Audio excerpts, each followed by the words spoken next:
This segment brought to you by Bravo Company USA.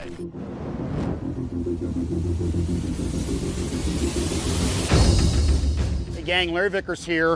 I'm going to take you through my BCM training carbine. This is spring 2018. And this is kind of a test bed carbine. I try different accessories on it as I get them. And I'll show you where I'm at, state of the art as of right now. I get a lot of questions about this on all my social media, Instagram, Facebook, YouTube, so I figured might as well do a video and show you what I got. First thing up front here, Bravo Company Gunfighter buttstock. This is the one that has a little bit of a cheek piece built into it, almost kind of like the Stop Mod series.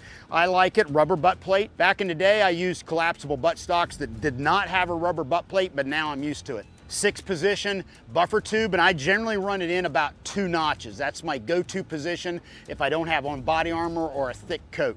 Ambidextrous charging handle. Normally I run a non-ambi charging handle, but this is a T&E, a test and evaluation item from Bravo Company. So far, so good with it. Good piece of kit. I use a Bravo Company Gunfighter pistol grip. This is one that does not have a build-up portion back here because I have fairly small hands. I want to be able to reach the bolt release or the selector without having to pivot or shift my hand around. So I run a pretty standard setup here without one that has a little bit of a beaver tail effect to it. Magazine, I've used a wide variety of magazines over the years. Magpul P mags, aluminum GI mags. One of my go-tos is the Tango Down Arc mag, the Mark II mag. Great magazine, super rugged and reliable, sturdy, outstanding magazine. If you've never tried them, check them out. Tango Down Mark II Arc mag. Now coming up here, I get a lot of questions about the upper receiver. This is a prototype upper receiver from BCM. It's designed to be the same weight as a standard USGI M4 receiver, but stronger. It has a reinforced portion on this side here built up. Whether you realize it or not, when you fire your weapon, there's a little bit of upper receiver flex based on the ejection port opening. The receiver has a tendency to flex in that direction. This is designed to beef up that area and help prevent the flex. There's some stuff they did on the other side as well. When I flip the gun around, I'll show you, but it keeps it at the same weight as a standard USGI upper. Iron sights, Scalar Works iron sights. The guy made them more or less at my request. Lightweight and rugged, pretty slick pieces of kit. These are fairly new to the market. Red dot sight, Aimpoint Comp M5 red dot sight. Big fan of Aimpoint, have been for many, many years. Used them in combat. This particular one uses their factory throw lever mount. And like I said, Comp M5, it takes a AAA battery. I'm a big fan of the Micro series, so it made sense that I would like this particular one since it uses a more readily accessible battery. Bravo Company KMR rail, very slim. This particular one is a key mod version. I don't do a lot of switching around. Once I get the gun set up, it stays. So I really haven't seen the need to switch to an M-LOK or other rails that Bravo Company now offers. Eventually, I may very well do that, but right now I'm running the key mod rail. I like it. It's very slim, also very lightweight. Good piece of kit.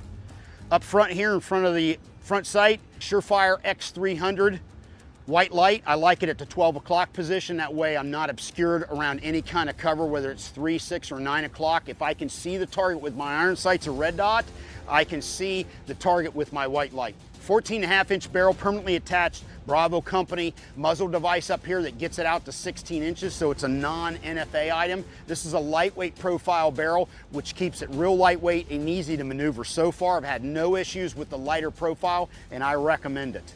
Now, let's flip it around. Okay, on this side, you can see my Blue Force Gear Vickers Combat Application Sling. I use the padded one. I've used it for years.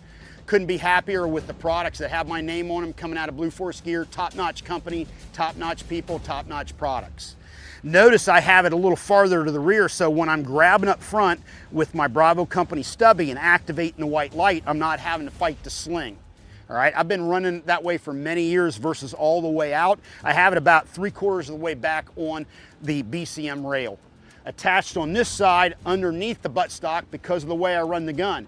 Left-handed long gun shooter, right-handed pistol shooter, so I need that sling to come under my armpit rather than over the top. Now, on this side, notice the forward assist and the brass deflector triangle portion here. It's been minimized. This is to move the forward assist slightly forward and get it away from the charging handle and any sling attachment points you may have at the rear of the receiver. This lightens it up, gets this upper receiver, this prototype upper receiver, the same weight as a standard USGI M4 flat top upper. This is my BCM training gun as you see it. If you attend one of my classes, you'll see this exact gun. It's also the gun I use for my training tips here on the channel. Hope you enjoyed it. You can certainly set one up just like this for you. Once BCM comes out with this upper, you'll be able to set up your gun identical. Have a good one. LAV out.